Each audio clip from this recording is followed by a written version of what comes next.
Yeah. Oh, you're going to tell me when? Alright, Sorry. Very I just professional. want to do it. Ready? Okay, yours everything set.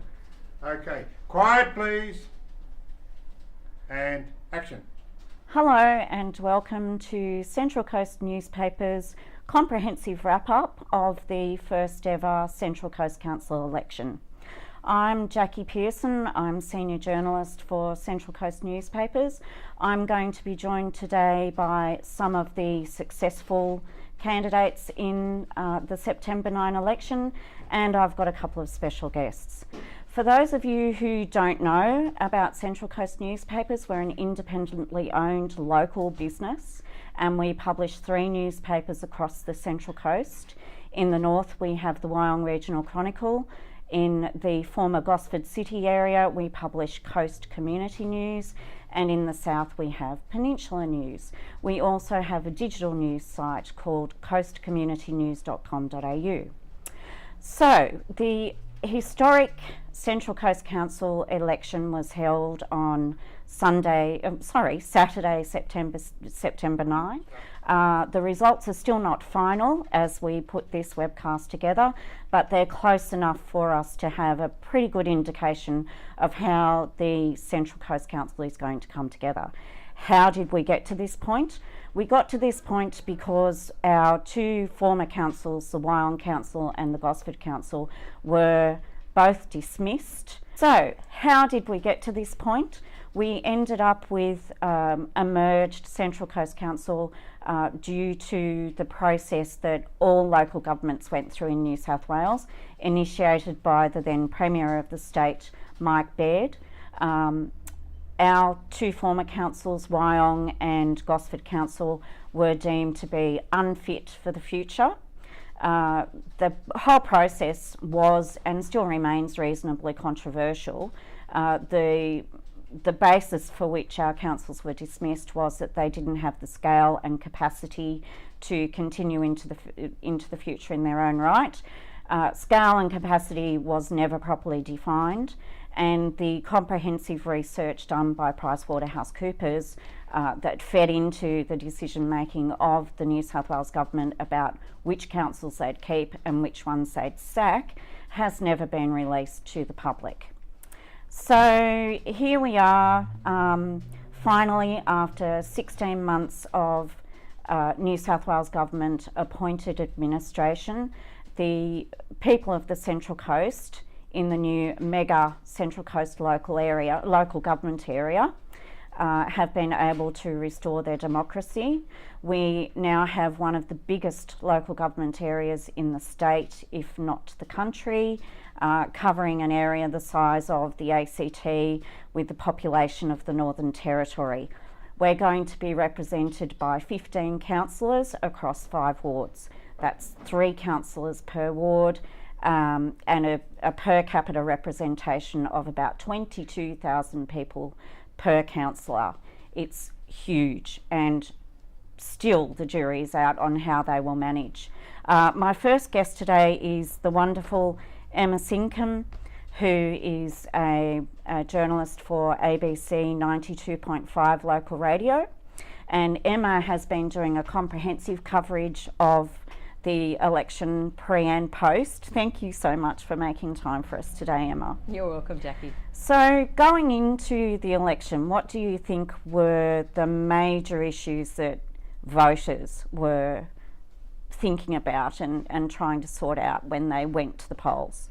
Well, I think when you think local government, obviously there's an element of potholes, bins, and there's some people that see that as the domain of local government, and then there's other people that look at other jobs of a council. And I think because we have been unrepresented effectively for over 12 months, there was a lot more focus on this local government election than we've probably ever seen in the past. Yet there was still a degree of malaise. There was a lot of people asking, well, do I actually need to vote in this election, which I find difficult to comprehend. And obviously your papers, our radio station have done all we can to try and inform and educate the electorate that yes, it is a local government election and yes, it is compulsory to vote. Yet a lot of people, and we saw a very high informal vote and a lot of people that haven't turned up to vote on the day. And whether or not that's because people are sending a message that they don't trust the local government, or whether it's simply that they couldn't be bothered.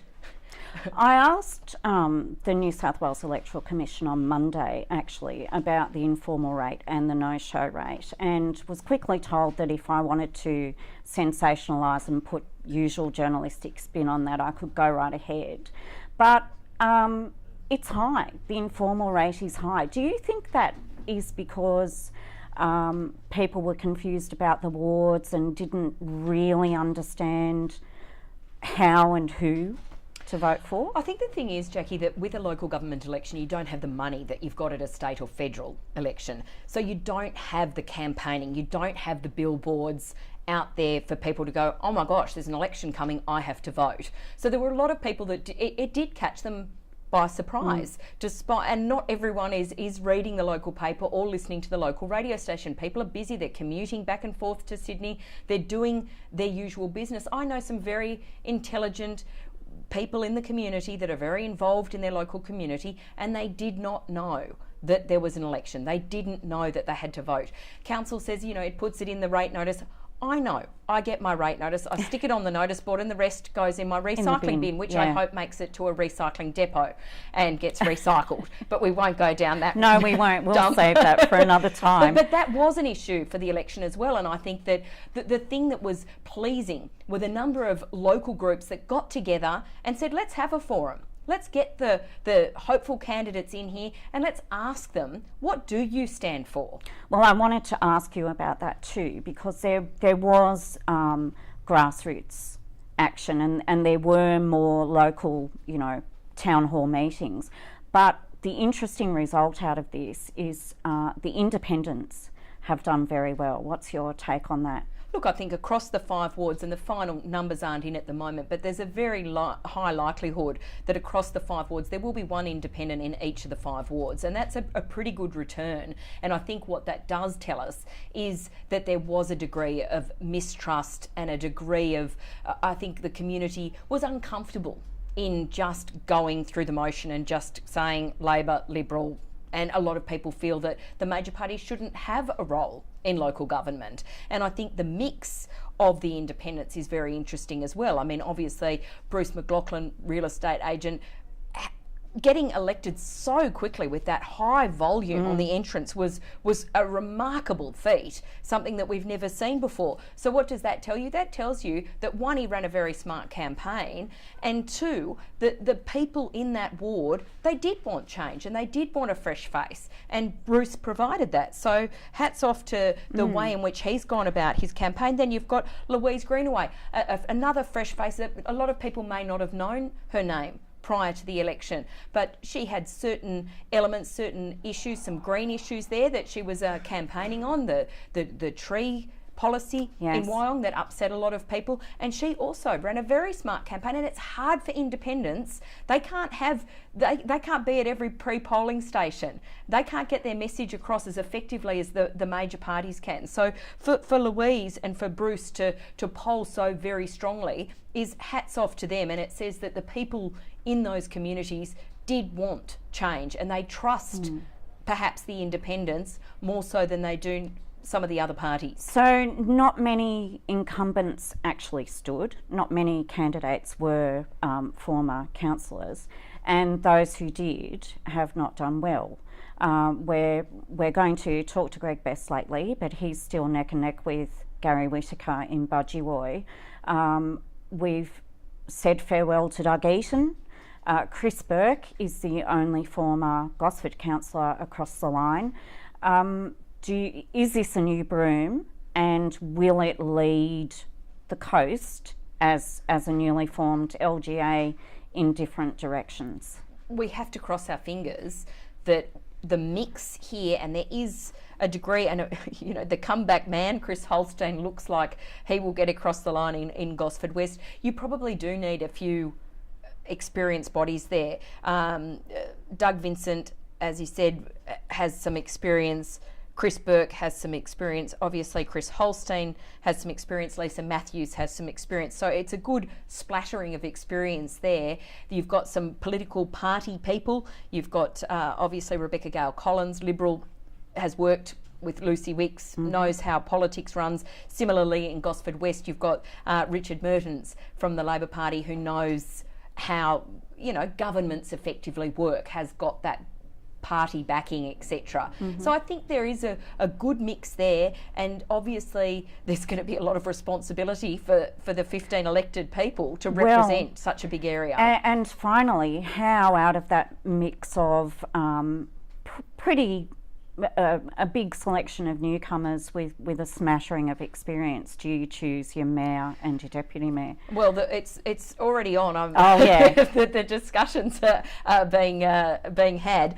But I think what you see is obviously you're going to have a situation where it looks like Labor will have 6 candidates, so obviously not enough there to guarantee themselves mayor. They'll have to negotiate with some of the independents. Jane Smith looks like she'll probably get up in Gosford East, and you've also got Louise Greenaway, independent, in Wyong. Those 2 independents. 2 women in the top chairs. Well, no, I'm saying that they will need to negotiate with Labor. Whether or not it's a Labor candidate, most people are suggesting that Doug Vincent or Lisa Matthews would be possibly the preferred mayor from Labor, but someone like a Louise Greenaway could position herself into a position where she says, I want the top job, and I will back Labor more so, you know, when it comes to voting, etc., if you put your trust in me. A young family for Louise, a legal background, new to local government though, so whether or not she can do it. Been a pretty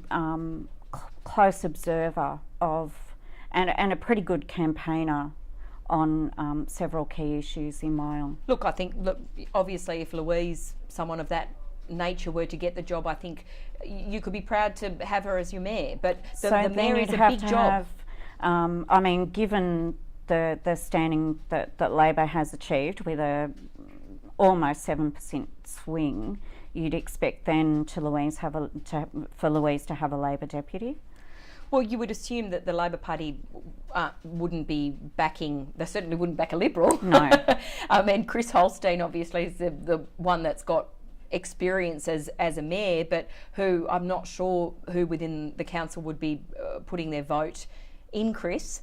So then you come back to the other Labor candidates. Doug Vincent, a lot of people say, you know, very fastidious man. He knows how to dot his I's, cross his T's, and there's going to be a lot for the mayor to do, a lot of work for the mayor to do.